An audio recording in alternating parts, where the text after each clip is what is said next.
തർക്കം പരിഹരിക്കാത്തതിനാൽ കൊച്ചി കോർപ്പറേഷനിൽ മുഴുവൻ സീറ്റിലും സ്ഥാനാർത്ഥികളെ പ്രഖ്യാപിക്കാതെ കോൺഗ്രസ്.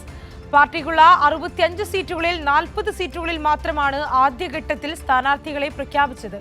സ്ഥാനാർത്ഥി പട്ടിക പുറത്തു വന്നപ്പോഴേക്കും പാർട്ടിയിൽ നേതാക്കളുടെ കൊഴിഞ്ഞുപോക്കും തുടങ്ങി. കൊച്ചി കോർപ്പറേഷനിലെ 76 സീറ്റുകളിൽ 65 സീറ്റുകളിലാണ് കോൺഗ്രസ് മത്സരിക്കുന്നത്. ഇതിൽ 40 സീറ്റുകളിൽ മാത്രമാണ് ചൊവ്വാഴ്ച നടന്ന വാർത്താ സമ്മേളനത്തിൽ സ്ഥാനാർത്ഥികളെ പ്രഖ്യാപിച്ചത്. അവകാശ തർക്കം രൂക്ഷമായതിനെ തുടർന്നാണ് 25 സീറ്റുകളിലെ പ്രഖ്യാപനം വൈകിയത്. പ്രശ്നങ്ങളെല്ലാം പരിഹരിച്ച് ഉടൻ തന്നെ ബാക്കി സ്ഥാനാർത്ഥികളെയും പ്രഖ്യാപിക്കുമെന്നാണ് DCC പ്രസിഡന്റ് മുഹമ്മദ് ഷിയാസ് പറയുന്നത്.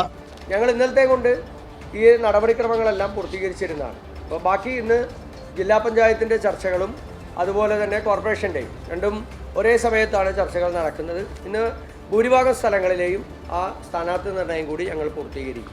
ഇത്തവണ അങ്ങനെ ഒരു വിമതശല്യം ഉണ്ടാകില്ല എന്നുള്ളതാണ് ഞങ്ങൾക്ക് പറയാനുള്ളത്. അങ്ങനെ ആരെങ്കിലും എവിടെയെങ്കിലും ഏതെങ്കിലും പ്രദേശത്ത് ആരെങ്കിലും അതിന് തുനിഞ്ഞാൽ ഞങ്ങൾ അവരെ കാര്യങ്ങൾ പറഞ്ഞ് ബോധ്യപ്പെടുത്തും. ആദ്യഘട്ട സ്ഥാനാർത്ഥി പട്ടിക പുറത്തു വന്നതിന് പിന്നാലെ കോൺഗ്രസിൽ കൊഴിഞ്ഞുപോക്കം തുടങ്ങി. പ്രതിഷേധവുമായി Congress Vyttila block committee vice president AN Sajeevan രാജിവെച്ചു. 2 തവണ തെരഞ്ഞെടുപ്പിൽ പരാജയപ്പെട്ട MX സെബാസ്റ്റ്യനെ 14ാം വാർഡ് പൊന്നുരുന്തിയിൽ സ്ഥാനാർത്ഥിയാക്കിയതിൽ പ്രതിഷേധിച്ചാണ് രാജി. ഘടകകക്ഷിയായ RSPയുടെ കൗൺസിലറായിരുന്ന സുനിത ഡിക്സൺ കഴിഞ്ഞ ദിവസം BJPയിൽ ചേർന്നതും കോൺഗ്രസിനെയും UDFനെയും പ്രതിസന്ധിയിലാക്കിയിട്ടുണ്ട്. കോർപ്പറേഷനിലെ 11 സീറ്റുകളാണ് UDF ഘടകകക്ഷികൾക്ക് നൽകിയിട്ടുള്ളത്. മുസ്ലിം ലീഗ് 7 സീറ്റിലും കേരള കോൺഗ്രസ് 3 സീറ്റിലും RSP 1 സീറ്റിലും മത്സരിക്കും.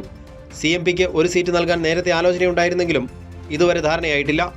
വനിതാ മേയർ സ്ഥാനാർത്ഥിയായി ഒരാളെ ഉയർത്തിക്കാണിക്കാനും കോൺഗ്രസിന് കഴിഞ്ഞിട്ടില്ല.